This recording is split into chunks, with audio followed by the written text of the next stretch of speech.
My name is Dan Young, and welcome to the Millionaire Code podcast. I'm a self-made guy that has made multi-million-dollar businesses from scratch. There's no way I could have done it without the help of mentors who provided me with the wisdom and guidance to help me create the formula for success. Each week on my podcast, I'm going to interview a hugely successful business person that will provide you their secrets to success, and that way can act as your mentor too. I can't wait to share their stories and takeaways with you. Welcome to Dan's Millionaire Code.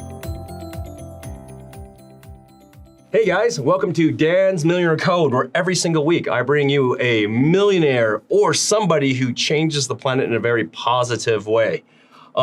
Today's guest is Kirk Bengtzen, good friend of mine. We've been friends actually probably longer than we actually realized because we went to the same high school and together. But one thing that's important, guys, remember, there's no advertising on here. There's no sponsors. You don't even have to buy anything on here. Jedis like Kirk come on to share with you what they did to make their business super phenomenal and awesome. And they're sharing that with you. So if you find it beneficial, all you need to do is share it with your loved ones and friends that may benefit from this. So this is just our way to give to you the knowledge that we have and that you would pay it forward to make the world a better place.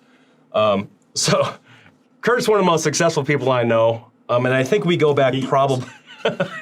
No, you are. He's a Jedi master in the auto industry and also one of the most caring people I know. And why I say that is we're always going to charity events and trying to help out and give back. A lot of entrepreneurs, out there kind of think about themselves and that kind of thing. That's all great to think about yourself, but giving back is really how you become most successful. Well, it's an obligation. I mean, you have to, in my opinion. If you've gone from where like you and I have, and we've been fortunate enough to build an empire, we have an obligation to give back. Not to the people that are the consistent handouts, that aren't going to do anything, but the people that are really trying to change the world, which is what you do. Oh, well. Every time I see you, that's where we're at, is one of those type of functions, helping the community. So a lot of people ask me, Dan, if you could tell me one thing that is a secret to success in building giant empires, I would say finding people's pains and healing them. Yeah. I mean, that's it. Find 100%. people's pains and heal them. If you do that, then you'll do good. So let me give a quick bio here. I know you gave me a huge one. I want you to tell us that, but let me give a quick one of some highlights that I like here. You started selling cars in 1989, and you became the youngest finance manager in the country. Yep. And they talked about you in the Wall Street Journal. Yep. That's pretty young, man. I know. And right now, you have a bunch of dealerships in Tooele. And the amazing thing is about this, and I want to just tell you guys about this. So I was looking for a car for my son's first car. And literally, I went down to your dealership, and I was looking at one particular type of vehicle, like a Mustang or something like that. But anyway, you had the Dodge, Chrysler, Jeep, Ram, Ford, Chevy, Buick, all together. You just lined them all up, and you're like, test drive them all. That's right. And it was kind of cool because there wasn't a lot of hopping around I had to do. And I think we ended up buying two. So. Yeah, we bought two. You went down there for one and ended up with two. So. And the weird thing is, nowadays, a lot of people are like, gosh, everything is cheaper online. But what was kind of funny is, like the price shopping. Right. Your pricing there is as good as any, or even better than most people would find on the internet, just trying to haggle and get lured in and not really get the deal. But it's a real deal. Yeah. Which is cool. And then finally, we were just talking about this morning. You're in the restaurant business, bar business now. Just barely, yep. Twist Bar Bistro. That's right. Yeah, I'm going to go and get some... I actually ate there. The food is... Well, I've got a great chef, a really, really great chef. And so next year I'm going to build him a restaurant that's based around him and what he wants to do and a menu he wants to do because he's just that phenomenal. I mean, the food there is not just typical bar food.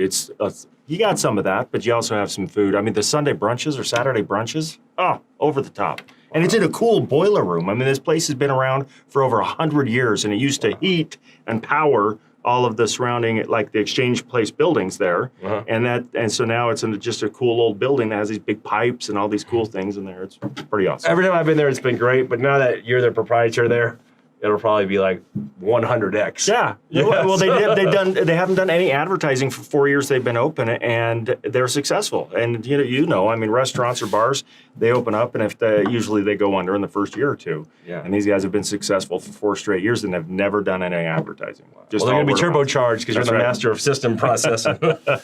So what else have we got here? Yeah, we met probably over 30 years ago at Highland High School, maybe. That's right.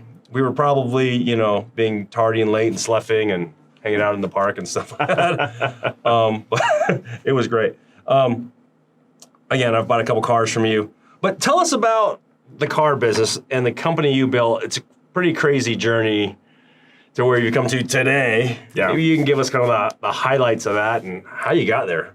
Well, there's been a lot of highs and a lot of lows. So, I've always had a philosophy, you go big or go home. And I've gone big and I've gone home a few times. And, people always ask, my dad was the king of this, and rest his soul. But before he passed away, he would meet with me. He's like, how are you able to make this much money and have all of this when you don't have a college education, you dropped out of high school, you really didn't.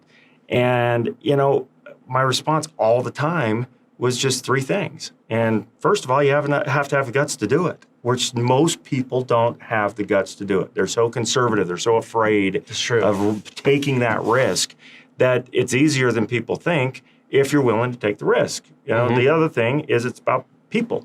It's people you surround yourself with. I mean, the second you and I got to know each other a little bit better and realized we had a lot of history, we've hung out, we talk, we communicate, and because you're a person I want to be like, you're a person I want to have in my life, and I don't want people that are just handout, hey, takers and not any giving back. And the last thing is process. That's the thing that blows me away. I go around dealerships all around the country. And for a while, before I owned my dealership, I was hired as kind of this fixer, as they called me. So I was a real young guy, and I would charge stupid money. This is back 25 years ago, okay?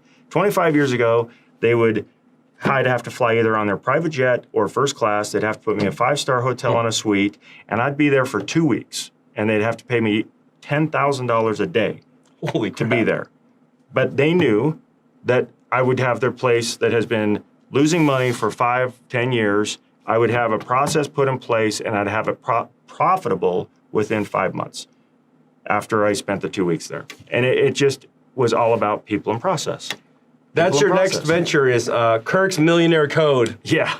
See, he's gonna can the process and share it with the world. Well, the process is for anything. I mean, it's you can't have just one process, but you just got to figure out, like you just said, find the pain and heal it. Mm-hmm. It's all the same in the processes in a business. Find out the issue, fix it. Mm-hmm. Make sure that everybody does it the right way, then you're good. Here's a weird thing. I've been to your lot a couple times, and W. Edwards Deming said, he's the guy who revolutionized Toyota, Yep. And he said, quality is the lack of variance. And so system processes are really key. Yep. So canning what you said. So, going into your dealerships, the experience every time is very, very much the same. Yeah. And with different humans. Yeah. So what's the magic to that? Training. Holding people accountable. But you got to have fun. You got to make people. So, I tell everybody, a lot of companies, they have a pyramid, you got CEO, president, whatever. It goes all the way down. And then here's the person. And this person down there is probably the hardest working person and doing most of the work, right? Mm-hmm. Yep. So our philosophy, we have an upside down triangle, okay? Which means I'm down here. I'm going to take notes on this one. This is pretty cool because it's like, and I tell my managers this, I just line up. Okay, so my department heads, I work for them. My job is to help them be successful, make them happy, make them feel good about their job. The people above them, so the sales managers or service managers or the people that technically on every other dealership looks at them like they're below them, they're above them. We work for them. And the more we do for the people that in some companies think are below them and we consider them above them, we're working for them. By the time you get up here, these are the people that are considered like the receptionists, the lot techs that wash the cars, clean up the lot. When everybody in the dealership is working for them and making their jobs great, customers are automatically taken care of. Period. That's awesome. It's as simple as that. So you, years ago, we've been talking a lot about sales training and that. Yeah. I do a lot of the sales training in my organizations, for all the sales, we get them all together. Yep. Do you still do that? Every day. Well, every Friday. Every Monday and Friday we do it. And then when we bring in new recruits, I spend a week with them solid. Wow. Because they need to hear, hey, this is not something that is just, we bought a program, bought a book, and, no, this has been proven to be successful. And so why would you try to reinvent the wheel? So there's this thing. I was talking to one of my mentors, and he has 25,000 employees. God bless him. And he used to train every single guy, like I do, right? And he said to me, Dan, quality is a lack of variance, right? And so you do your training every week, you know? Right. So every Tuesday I do this big training thing. And he said, you need to can this. And he goes, and I go, what do you mean? He goes, well, there's a way now you can digitally can your trainings.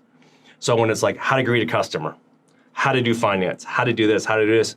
And so there's a digital thing called an LMS, Learning Management System now, where you can take a video. So I've taken these videos from like podcasts and training that really pertain to that, and they click through that training as a new person, and they get points and credit and little bonuses to complete them after a competency level. That's awesome. And then they have the face-to-face trainings, of course, which are very important though.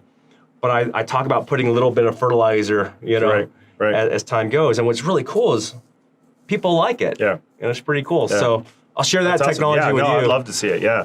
But it's great when you do have thousands of people. Yeah, it's hard to touch them all. Luckily, I don't have thousands, so it's easy enough. And you know what I really like doing in the training is role playing. You know, somebody that just stands up there and talks, half the group watching is asleep within 20 minutes. Mm-hmm. So I'm always getting them up role playing, and the first thing I do is have them role play, and I'll be the position that they're in. Mm-hmm. So hey, you go be a hard customer, and I'm going to be your service advisor. I'm going to be your salesperson. I'm going to be your parts person. You try to stump me. You try to challenge me. Try to be that real customer that might be difficult, so you're not scared to take that customer on. That's killer. Do you use a script, a framework of like these are different scenarios and this is how we interact? Yes and no. So we have a guideline. So we have steps to like the sales, steps in service, steps in parts. But we do objection handling. So we have, you know, there's pretty common objections in the car business. You know, hey, what's your best price? You know, hey, what's my trade worth? Hey, you know, I'm going to give me this and I'm going to go shop 10 dealers and then get back with you. You know, what? These different things are pretty consistent. So we have bullet points on those and, hey, this is how we address them. And most dealerships, and this is what always blew me away, is dealerships train salespeople specifically to avoid those things. Well, I have in all the dealerships, we have a definition, it's actually called Kirk's Not So Humble, definition of a truly gifted salesperson. And what that is, and everybody needs to memorize it, is that we take the guest down the path of the sale while the customer is in total control, but we are dictating every move. Now, what I mean by that is, you know, if you go to some other car lot that's not mine and you say, hey, what's my trade worth? I guarantee this is what you're going to get. Oh, we'll tell you that later. Or, you know, that doesn't matter until we find something that is going to fit your, you know, what you want. Last time I did that at a dealership that wasn't yours, they took my keys and they threw it on the roof. Yeah, that was the old days. No. But really, that's what is, and so what we do is I tell them, hey, how can a customer feel like they're dictating or in control of the path of the sale if we tell them no? Because that's something they want to hear. Mm-hmm. So what we do is we stop what we're doing and we immediately get it in line to get appraised. And then we move on. You know, whereas every other dealership that I've seen trains just to tell them, no, we're not going to deal with that yet until they find a car they want to buy. Well, that's what your trade's worth is concerning to a guest. Mm-hmm. They need to know that answer. So that's some of the things that we do is to try to teach them, hey, we never want the customer to feel like if they ask a question, we're not going to directly answer it immediately and honestly.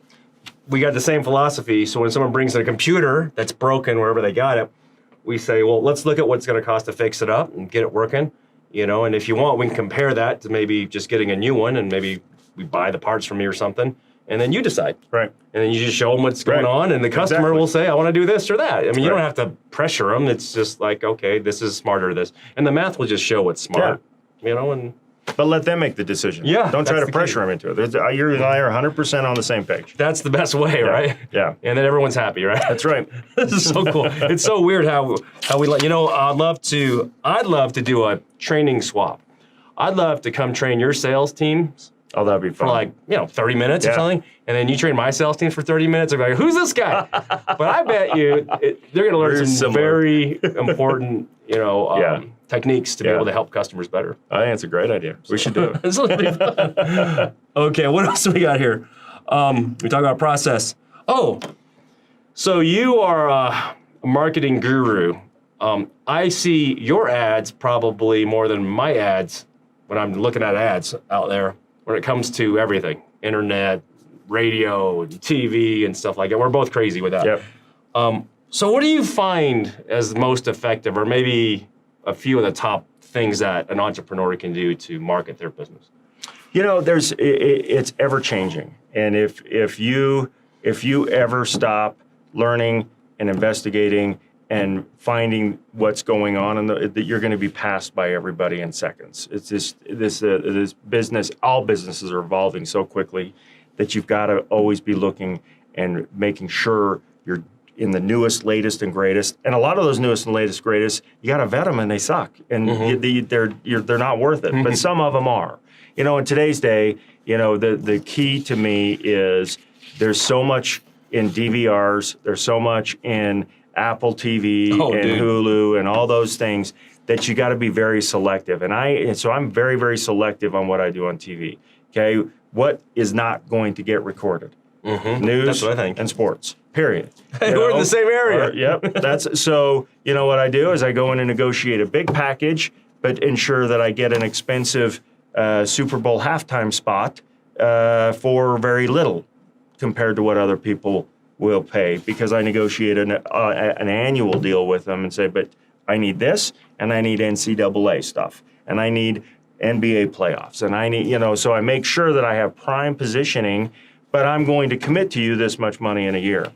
And then I will not do anything other than news, you know, and that's how I am. Yeah. That's so funny. It's they either see you or me in the news. They're that's like, right, one of the two of us.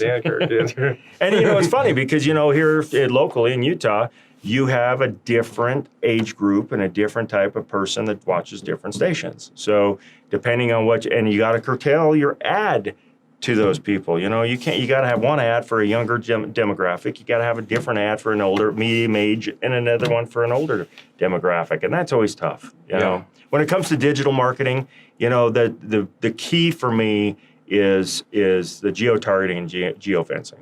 You know, nowadays you have so many people that try to sell AdWords and sell, search SEO, SEM, and all this stuff. And there is a certain degree where you do that, but you got to hire. And it's just like you've said many times, and you and I agree 100% on this. When I do something and I know I'm not the best at it, I find who's the best at it and put them in that position. And that's what I did with my digital marketing. I went out and found the best guy that was out here in Utah. Actually, I think he's the best in the Western United States. Wow. I stepped up and paid him and said, hey, you're coming to work with me. And he controls it all. And he comes in and tells me, hey, Kirk, I want to do this. I tell him, don't ask me. If you said you want to do it, you're empowered. You're the guy. I'm not. Or if I was, you wouldn't be here. It's as simple as that. That's killer. Yeah. Let me ask you this, though. There's something that we put into place, and this literally doubled the size of our company within 2 years. And being in business 27 years. I need to write that down. Hang on. Yeah? I'll give you this podcast to watch. And this came to me from my friend who's a vice president of a company that has 1,400 retail locations. Wow. Which is a lot bigger than we are. And he said, Dan, you're doing more and more marketing, and you're doing more and more revenue, right? Yeah, and you're measuring your marketing and if it's effective and those kind of things in certain ways, right? And he goes, how do you know? And I was like, well, business is up. We're selling more. Okay. So being for our retail locations, for example, he was asking me, well, do you know how many people are walking through the door? Because guys would say it's busy, it's slow. So he gave me this little piece of technology that he uses in all 1,400 of his stores that facially recognizes human beings and tells you the actual traffic count. And then you can compare that in your accounting system to the close ratio. Right. So when we list all of our stores now, they're like, it's busy, it's slow. And I'm like, how you doing good? I'm like, you're doing good if your conversion rate is this percentage. Right. 100%. And so we're able to see that there's no wondering if it's busy or if it's slow. It's either a traffic problem or a conversion problem. Right. And so what I found out, though, by working on conversion, we actually doubled our revenue because we trained people better and we see if it was working. Right. And then, sure, we could throw money in advertising. So it's almost like A lot of businesses miss 50% of it. Yep. And so whether it's a web business or a retail business, if you can figure out if they're converting, Yeah. I just cannot talk about how important that is. You know what? I got to tell you, you can see I'm just smiling over here. I'm just giggling because, you know, when I would go be that fixer guy, the first thing I'd ask is how many people you have coming in a day? How many calls are you having? You know, back then the internet really wasn't there, but today the question is how many leads are you getting? You know, how many phone calls? Nobody knows. And that's where I looked brilliant. Is I'm like, okay, we're going to have somebody count every customer. We're going to track every phone call. We're going to now track every lead. And if you don't know that, you can never measure your business. Do you have facial rec yet? No, I don't. Oh, dude, so I want to hear this. Yeah, because I want to see this. It's dirt This cheap, is and awesome. you're going to be like, awesome. You're like, oh my God, I just doubled my income. I love it. It was crazy though, but this is a guy though, from a guy who had 6 stores and in 5 years had 1,400. Wow. And so I was like, dude. That's awesome. That's awesome. It's weird how the little things, Yeah. and friends, little things like this can make such a huge difference. So notate this and share this with your friends who could use this help too, who own a business. But you're right, because you know what? You don't know what to fix if you don't know where the problem is. And you can't know where the problem is unless is it a traffic problem? You said it perfectly. I was like giggling inside going, oh yeah, this is great. and typically, you know, the conversion problem is actually bigger than the marketing problem. Yeah. You know, Yeah. There's another thing too, and I'm wondering if you feel this in your business. It's called superstition. It's like the rabbit's foot people on their keychain. Yeah. We did an experiment with our salespeople, and I had to get all my sales managers in on this. And so, typically, people would say in our industry that after Christmas, it's slow. That's what they would say. It's slow. And we would take about a 25% revenue drop post-Christmas because we're like, Christmas is busy and slow. Right. But one of my mentors taught me, he goes, well, it's not probably slow, it's people being slow up here. So we did this thing. We took all the new recruits and we told these new recruits, January is literally the busiest month of the year, guys. It's just crazy. Like people, they get all this fresh new money and they talk to their CPAs and businesses want to spend and all that. So we did this, and then everybody talked about this. And so guys were training people, my sales leaders were training all the guys on this. But they trained themselves, right, which is funny because they were training the guys. Literally that first January when we put this thought, the superstition in people's mind, we were up 40% up over December. Serious? Yeah. That is awesome. And how we knew that worked is we tracked the conversion ratio. So literally in January, our conversion would drop 50%, almost 40-50%, because people psychologically, it's like real estate agents are like, it's winter, people aren't buying. Right. And it's like, well, gosh, I only buy during the winter because no one wants to heat an empty building. Right. It's crazy.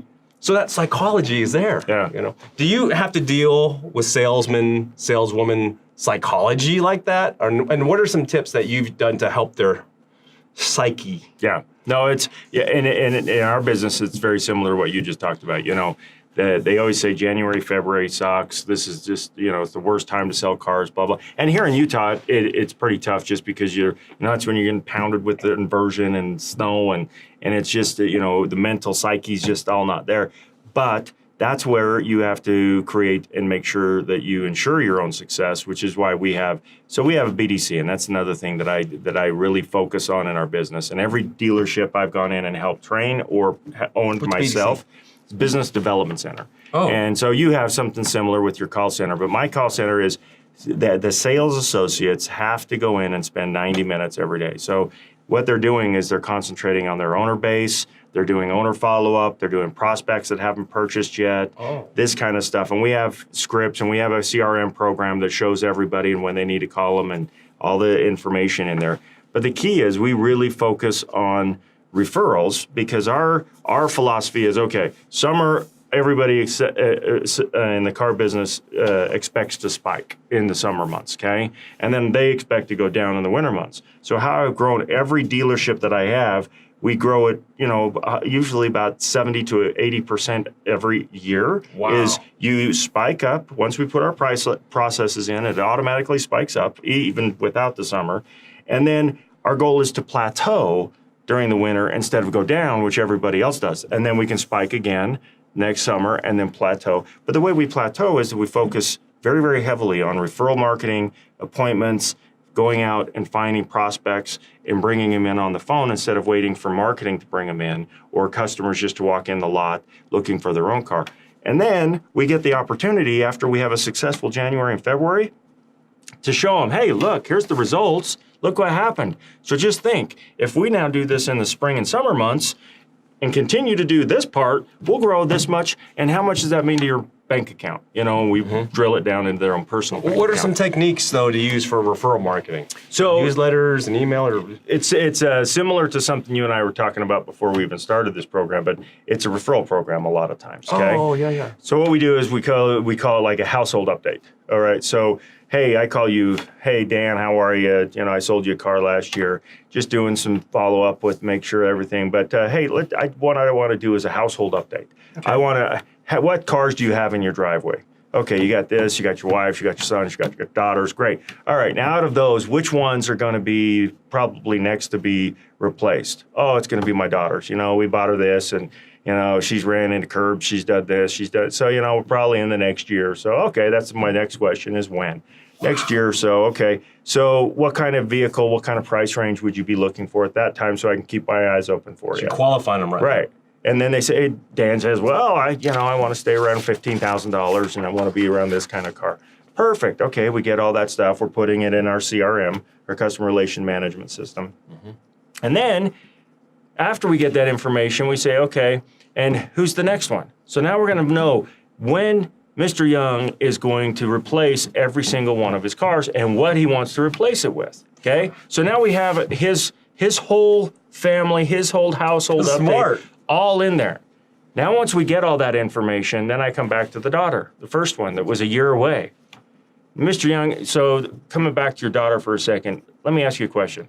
If I were able to find something that just came in on a nice trade or something like that, that absolutely was kick-ass and was going to be the right deal, I mean, this perfect car for you, but it's not in a year, it might be in the next month or two, I got to believe you'd consider that, right? Wow, yeah. All right. Now, all of a sudden, I've got an opportunity to sell this guy a car anytime I find a car that fits that parameter, and I'm not going to wait a year. Most people say, okay, well, I'll call you back in a year. Well, why? The guy's going to buy a car at some point, right? Why not make it sooner than later when we find something that's really good for him? So now I start looking for it. I start watching trade-ins. I put on my computer, as the inventory comes in, this is what I'm looking for, and it'll notify me every time one of those, something similar. And it pops up when I go into the BDC for my 90 minutes. Pops up. Tasks. That's genius. Yeah. So that's what So we can do the same thing. Absolutely. Like, so with computers. Absolutely. People are like, well, I got this one and this, and we take trade-ins, thousands of them. Yeah. And so we can find the right one for them, fits their need, and then they just might buy it. Yeah. And they trade in their old one. Right. And then that might fit someone else's need. Right. And then they're happy. So the next step is to say, okay, now you remember, what's your payment on your vehicle? Most people have payments, you know. Not people are like you that just pay cash for everything, but but we have, probably 80% or financing, so they have And we're monthly like that payments, too, you know. So it's average payments around $450 a month. And hey, you know what? Before I leave this call, Mr. Young, are you okay if I make your car payment for you? No, yeah. Yeah, what are they going to say? No, I don't want you to make my car payment for it. All right, just a reminder that anybody that you send in that purchases a vehicle from me, I'll pay $150 to you. And we have a referral program. So that's the other thing. And then they start talking about that and talking about how easy it would be for him to send enough referrals over the next little bit for you to start making his car payments. And then we offer one more thing. And I know that I'm talking. No, this is great. This is beautiful. No, this is gold for everybody, by the way, guys. You can transpose this to whatever business you're in. Well, you really can. And I have so many people that have worked with me in the past that have gone into real estate, other sales things, and they just implement my process. My brother is built a huge airplane business, all based off of him learning how to sell cars for me. And he now is one of the most successful airplane companies in the Western United States. It's just, he's killing it. All business is sales. Yeah, it is, 100%. So the last thing we do is we say, hey, you know what? Where do you work? How many people do you work with? Oh, I work with 50. Terrific. it's pretty hard probably for you to go up and ask them to, hey, come buy a car from Kirk Bengtzen, right?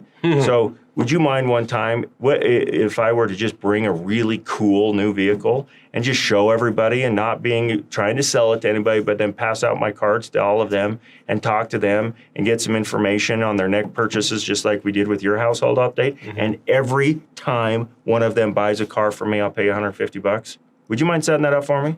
So now we're not waiting for customers to come in. I'm not going to spend a bunch of money on TV or radio to get them to come in. Now I'm creating our own advertising and marketing. Now that guy, Mr. Young's going to go talk to his people that he works with.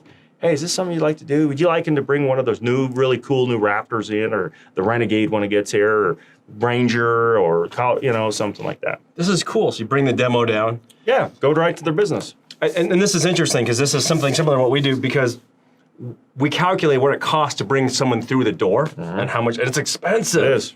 And your $300 customers, for me, $342. Yeah, for me it's like 200 something. And so it's like, it's expensive. Yeah. And by doing this, you're lowering that cost, but Right. you're also getting a warm lead, right? Because it's a friend referring people they know. And they've already transacted with you, so they trust you already, Right. and they had a great experience. Which increases the closing percentage by double. Your conversion goes up. Yep. Well, that's the Jedi Master right here. He's lifting X-wings out of swamp bogs, Except he's not green. He doesn't have a robot. Not today. I showered. Dude, this is super value, I think, for the viewers out there, because sitting down and writing down these processes, I'm going to watch this my own podcast here over and over and over and make sure that I custom tailor something like that for my business. That's awesome. Yeah. And I'm thinking about this, that can apply to anything. Anything. If you sell personal training online, if you're a real estate agent, if you're an insurance person or whatever it is, there's probably something you could do similar to that to get referrals. Yeah. So that's amazing. There's so many. I mean, I could go on and on with that. It's just, it comes back to what we started with, Dan. Why are you in business, and why do you own a business, and why have you been successful? Because you took the risk. You had the guts to do it. And that's all it is that there's so many people out there that aren't willing to take a risk. Okay, say you don't want to be a Dan Young or a Kirk Bengtzen and own the company and have that personal liability. At least take the risk in your own sales profession. Okay, so you got to take the risk. That means I got to go to a place of business. I got to dig in my pocket and find $100 or $50 to take everybody, a nice lunch, or bring Subway sandwiches or something, and then all of a sudden you've got all these contacts that you can put in your business portfolio and communicate all the time. You got to take that risk, but they don't do it. They sit there and say, oh, I'm going to just sit here and wait for a customer to call, or I'm going to sit here and wait for a customer to come in. That doesn't work that way. That happens. You got to go out and hunt. Yeah. Right? So awesome. So I have a shift of a question I want to ask you is, what is the biggest challenge that you've had in your business that just like freaked you out, man? You thought it was the end of the world, mate. And you made it through it, obviously, because you're here. It's the biggest. Leverage killed me. Absolutely killed me. Leverage. Yeah. So in 2009 and 10, when we had the economy dip, so I was so successful so quick that banks and manufacturers were calling me every day. Hey, Kirk, we'll loan you this. Hey, Kirk, will you come by this dealership? Hey, we'll give you a dealership here. So I grew very, very fast. And I went from, I 100% owned my 2 dealerships down in St. George. And after 2 years of me doing that, I went from 2 to 14 different franchises in 5 different states. Wow, that's big. And it was. And it was really easy for me to do because I had a proven success, but back to the process, back to making sure that we inspect what we expect. And it was very easy to do it. But of course, Kirk Bengtzen coming from, I didn't have any money. My parents did did okay. I mean, they weren't super rich. They didn't give me any handouts. I had to work for everything I had. So I didn't have a big bank account or a daddy I could call and say, hey, let me borrow a couple $1,000,000. So I had to borrow everything. So I was pretty leveraged, okay? Even though this business on paper was doing very well, I was pretty leveraged. And then all of a sudden, the economy went like this, and I owed people money. And when you owe people money, you're not in control of your own destiny at all. So I went very big when we talked earlier, and then I went home because I had to sell everything for less than it was worth. I lost more money in 1 year than I even knew I had. I literally looked at my CFO and I said, So you're telling me I lost that much this year? I didn't even know I had that much money, period. And it was very rough time. But I learned from that. It was the most expensive college education I had. But I learned going forward, leverage kills you. You know, do not leverage yourself too much. Do not go so fast that you are continually borrowing. You've got to make sure you're very smart with your cash. So right now in my dealerships, everything I have, I own. You know, of course, I got a credit line on my cars. That's the way I have to get them from the manufacturer. And I got a mortgage on my real estate. But everything else, I didn't get a working capital loan, which a lot of people will, I can go get this, and get into it with very little money out of my pocket. Well, it doesn't work that way. So that's probably the biggest thing. The second thing is hiring quality employees. Now, there's two things there. And when you really need to investigate who you're hiring, because a lot of people can hire or can interview very well, but they aren't very good. And so, you know, there's personality profile tests that I think are very, very good that you should invest in. Which one do you like? So I like the one we've been using, this new one, and of course you asked me that. I'm drawing a blank. Kersey? No. It's it'll come to me. Give me a minute. But it's but there's multiple ones out there. There's now you got my brain cramp. We'll put a link below. But anyway, that's what happens when you have brain cancer. You only have 3 brain cells left. So you get, anyway.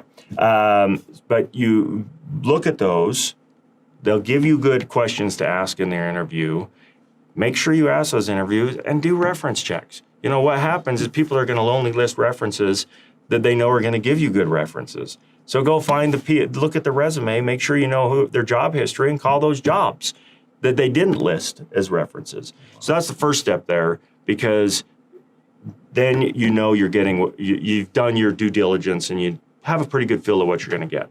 But the second part that everybody freaking forgets is you got to train them. You know, most people bring them on and say, okay, good job, here's what you do, hey, go make $1 million, see you later, boom. No, they don't know how to do it. And if they're like you coming to work for you, they need to do it a certain way. Okay? Because you have a proven track record on what works and what doesn't work. Actively train. Correct. And make sure to follow up with them. You know, have standards, and that's the thing, is that people want that. If you look and talk to people that have left jobs, they said there wasn't enough structure. And yet a lot of people are afraid of giving employees structure. But they want structure. Yeah. They do. They want to know what they're supposed to do, and they need to have quarterly, if not semi-annually, reviews, because they want to hear the good and bad that they're doing. So quarterly and semi-annually. Yeah. That's good. Yeah, because if you wait once a year, it's not going to work. You know, I figure out a way to vet employees and do the reference checks in a better way. And I'll share it with you. I'll share it with everyone out there. Yeah, that'd be great. So when I have someone to hire, whether they're an executive or a salesperson, there's a few things that I do. One, I go to social media. And I have my people, I have a team that will find out everything they're posting on the entire internet, everywhere from the history of all time. I also go to their LinkedIn. And if somebody is at executive level, because sometimes new people don't have a lot of history there, right? But if they're executive and they have a lot of connections and no one has said something good about them, they're probably kind of dirty. Yeah. Now, if everyone's saying great things, and they've written really great testimonials and stuff, and they're connected with really great people, and prominent community leaders have said good things in previous employers, there you go. And when you're doing the reference check, as you were saying, I don't just check the references they give. You can just see where they worked before. Right. That's what I do, yeah. And I don't even call the ones they give you. Yeah. Because they're only going to be the ones that are going to say good things. Exactly. So that's one of the big ones. And then when it comes to active training, though, that training learning management system is really the replication key to keep that going, because again, you know, it's hard, at least I find it a struggle to find the time running 5 different companies to individually engage all employees though. Yeah. But that's where, you know, it ties up to the number 3, and I think this is already in yours because you obviously see it, is culture. Yeah. And some people think culture is free snacks, you know, big barbecues. I think people are okay with it. It helps them. I mean, they think it's cool because they can get together.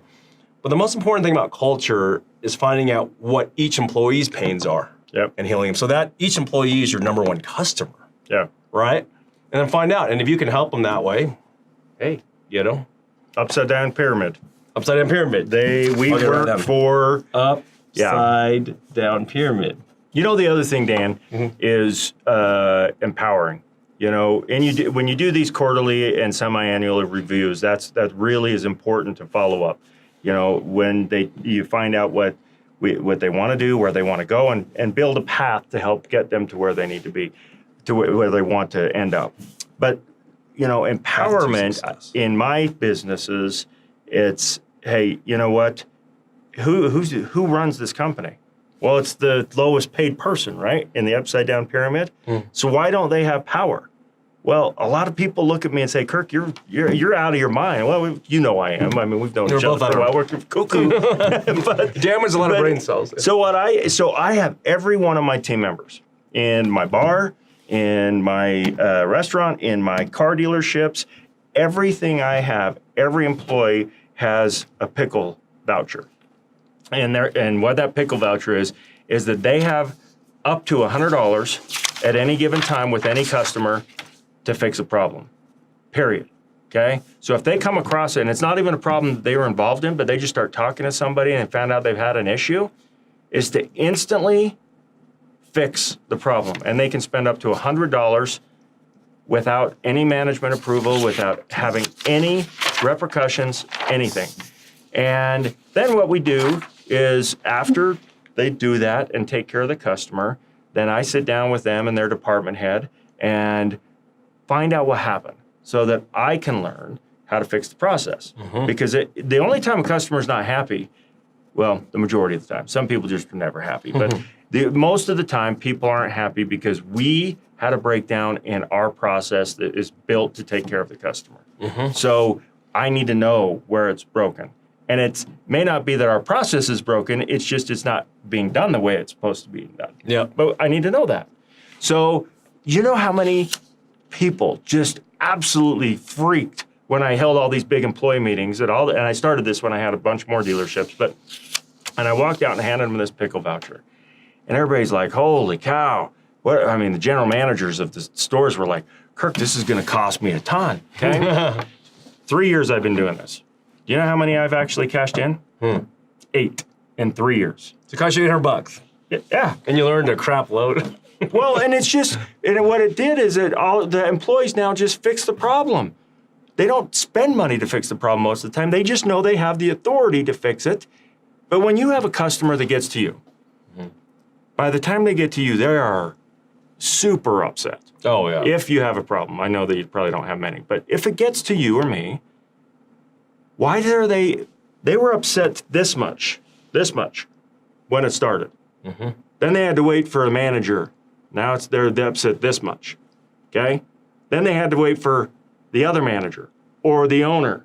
Now they're this pissed because it's just festering. It's like a smoldering fire. It's just getting bigger and bigger and bigger. Whereas when they were upset this much, if the first person they talked to fixed it, they become your biggest advocate because it's done. You're fixing it early. Right. When and it's small. It's just a little smoke, and they just threw a little water on it, and it's all good. Man, that's extreme wisdom. Culture. Empowering. That's killer. We call that internally the toolbox. Yeah, I like and that. Everyone gets a toolbox, and you got A, B, and C. So you can do this, that, and this. And that has really solved a lot of the problems. But your employees love that they have that power. You know, even if they're not a manager, they have some authority. The pickle coupon, was it the pickle? Pickle fund, yeah, pickle coupon, yeah. Pickle coupon. You know where that came from? Harold's Ice Cream. Is that what they do at Harold? So he had and he has a video. If you haven't seen it, it says it's called "Give 'Em a Pickle." You go check it out. He had Farrell's Ice Cream all around the world. Farrell's is good. Yeah, Farrell's. And he had a customer that he lost that had been coming for years because they didn't give her a free pickle. And that's where it all comes from. Free pickle. So I just emulate him. Like I said, find who does it the best and emulate them. Give all your employees a free pickle coupon. It's really important. Yeah. This is killer. I want to touch on one last topic here. And man, you almost died, dude. Yeah. Can you share us what happened there? That's crazy, because that's monumentally crazy. Yeah. Yeah. And so tell us about what happened there and how you're here today. You know, it's I'm here today because heaven's not ready for me, and the devil's afraid I'm going to take his job. So I'm stuck here, I guess. But no, we found out, and cancer, the C word, I hate it. It's just, you know, I guarantee everybody watching this or listening to this has at least 2 to 3 people that they've had in their life that they've either lost or are dealing with the C word. And it's we lost a very, very important person in my life, John Huntsman Sr., not too long ago, and a good friend and a good partner in life. And this is the single person that in our world has, in my opinion, done the most, and his family will continue to do the most to rectify cancer, and that's his mission. And I believe that they will find a way to do this. And we're very blessed here to have Huntsman. But yeah, after I lost my dad to cancer in 2011, I found out after going to multiple doctors that I had brain cancer. And at first we were told it was terminal, and so we went through a week or so without. Sorry, I thought I had that turned off. That we had 2 weeks that we thought it was terminal. And so we're trying to figure out what we're going to do on, you know, with the family and the kids. And, you know, luckily I had everything set up right so the family would be taken care of, which is another important thing to do. Make sure you set up insurance and 401ks and stuff. I mean, you've got to plan for the future. But then they came back and they said, hey, we actually sent the biopsy to a brain specialist team, and they determined that it's a different type of cancer, which does have a chance to get cured. Oh. So we're like, oh, great, nice job. So we were excited about that. It's pretty intense. Anyway, long story longer, we went through a lot of different things, but my body, unfortunately, probably because of the way we were when we grew up, just didn't handle things quite that well. So the cancer, the first time, was told that was gonna kill me, but then it turned into many other things. And my poor wife and kids were told, which you know very well, they awesome family. Yeah, I am the luckiest guy in the world. They were told 3 different times to say goodbye. Because of all of the ripple effects that came from the intensive treatments that my body took on, and we got pneumonia, and so bad that my mom and wife were told, you need to leave the room, this is ending, and that kind of thing. And gonna try not to get too emotional here. And I started flopping around on the bed, and really ugly time. And then when I came to, I dropped the F-bomb, and my mom's super religious, and she says she's never so grateful to hear the F-bomb in her life. You get a pickle voucher. I know. But you can draw that. It's okay. Yeah, so, you know, and then another time we just, you know, I mean, we ended up having, you know, we were getting close to the point where we had hospice coming in. I mean, they just didn't know what else to do. Jeez. And, you know, Dan, I think the best part, if I could say that there was a best part of going through my cancer and all of the stuff afterwards, was that I knew that I didn't want to die. And I was going to do everything I could to prevent me from dying. But if it was my time, I was in a position where I was okay with that. And you know what a beautiful feeling that is? My wife, my family, my extended family, my dear friends, they all knew without a doubt in their mind that I love them and I care about them and I've done everything for the right reason and I put everything in place. And what a beautiful position to be in. And I try to live my life every day since, because we never know when our day has come. Mm-hmm. You don't know if you're going to get, I mean, I watched this thing on the news the other day where 2 people, the 6-year-old walked behind a car and the people didn't see the 6-year-old and they backed over and killed her. And devastating. You just don't know when that day is going to come. And so I make sure every day that I know everybody in my world. Dan Young knows that I love him and care about him. That's never been a doubt in your mind, has it? None of my family, none of my employees, they all know every day. And also, I noticed you have no fear. None. It's like, None. what's the saying? What would you do if you knew you couldn't fail? That's how you execute, man. Yeah. I was like, what's the secret to his Jedi superpowers? And this sounds like it's the big catalyst to that. So how are you now? You feeling good now? Yeah, I still have. Unfortunately, there was a lot of, with as much as they blasted my brain with, that toxic stuff and radiation, there's a lot of things that I'll live with for the rest of my life. And, just like so many people out there that, oh, poor me, get over it. Step up, pull up your pants, and go to work. It's that simple. What do you want to be in life? You want to be a martyr? You want to... They say we use just a few percentage points of our mental capacity. And so all the stuff we did in high school probably killed 25% of the brain cells. And then, but guess what? Like, there's still a lot left. I only got 3 brain cells, and look what I'm doing. So, see? That's all I got left. Yeah. See, me too. I got kind of damaged here. Yes. Yeah, but we see that in Dan, though. So, anything on your bucket list that you want to complete while you're on this planet? Anything left that's really, would add some extra joy and satisfaction to your time here with us? Yeah, when I make a bucket list, I do it. I don't wait, because you don't know how long you're going to be here. If you say, well, yeah, Kirk, you've got money, so you can do that. That's not true. I don't always have money, because I always spend money. So when I have money, it's like, okay, I'm going to buy a dealership. Okay, I'm going to do this, and I'm always chasing money. But then, hey, I want to take the family and go to Bora Bora. I go. I find a way. I put a plan in place. I put a date, and I go, okay, we're going to go by here. I don't care how, or we're going to do it. I'm going to figure it out. And I find a way to figure it out every single time. And, the only thing that I could say is on my plan for the future is that, because I'll never stop working. I don't think that's in my makeup, but is I am going to spend, and I made this, and I'm already doing it to a certain degree, is after I had my cancer, I was such a workaholic before that it was, my oldest son, I feel bad every day because he didn't see me very much, even though I was a single dad with Is this that son that works for you? Yeah. Yeah. You know Tyson. Yeah, he's awesome. So I was a single dad with full custody when he was 3 years old. And I was in the car business back when I got that, as a finance manager, back when I got that award. And I worked so much I didn't get to spend enough time with him.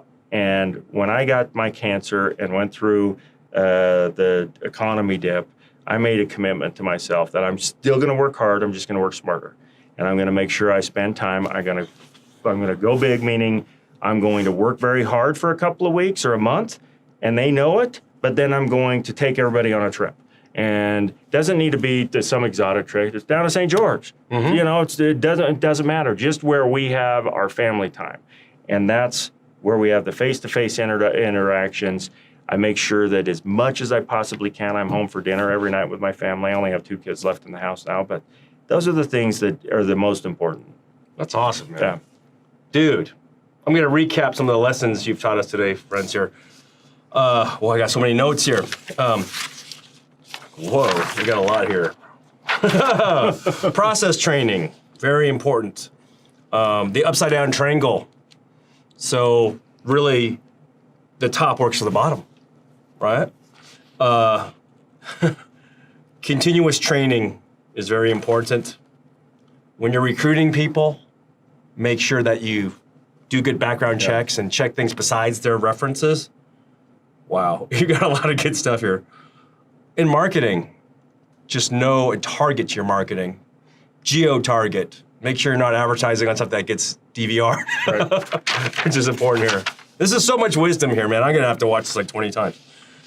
Your follow-up system of getting referrals using a CRM program, a customer relationship management software, guys, if you don't know what that is, to be able to follow up correctly.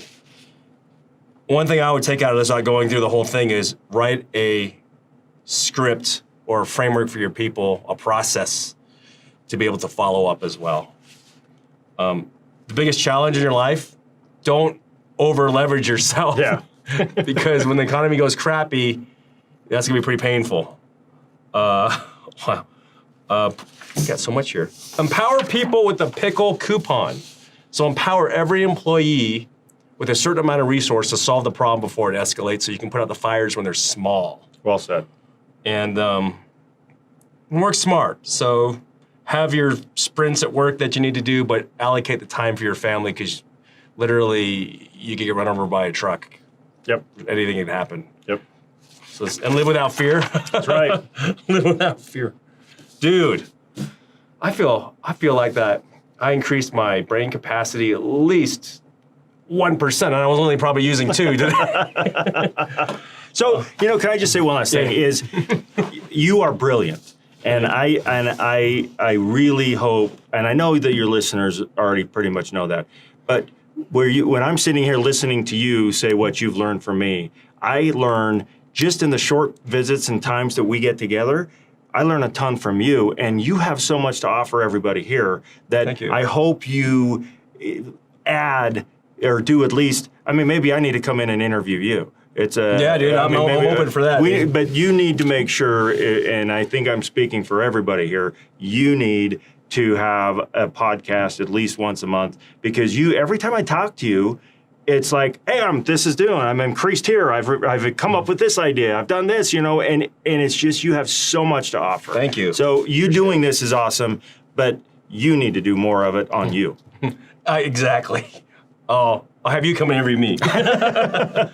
So, Kirk, where can people find you? Where can people transact with you, get to know your businesses?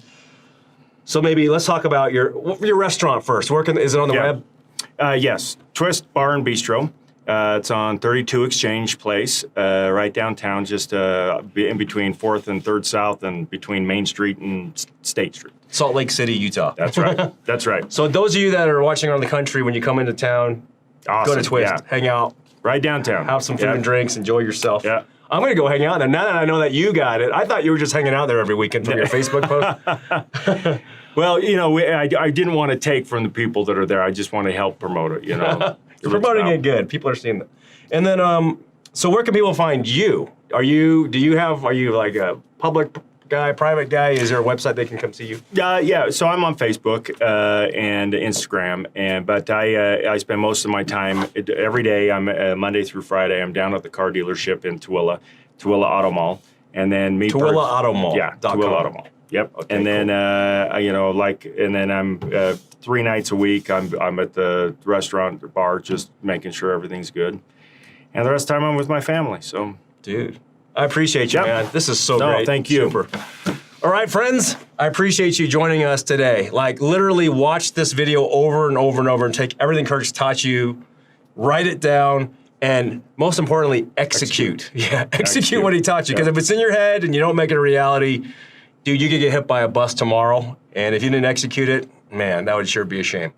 Also, if you found super value in this, please share it with your loved ones, business associates, friends. Again, you don't have to buy anything here. This is all giving back to you. How do you pay for it? You share it. So thank you for joining me at Dan's Millionaire Code with Kirk Bengtzen. You guys have an awesome week.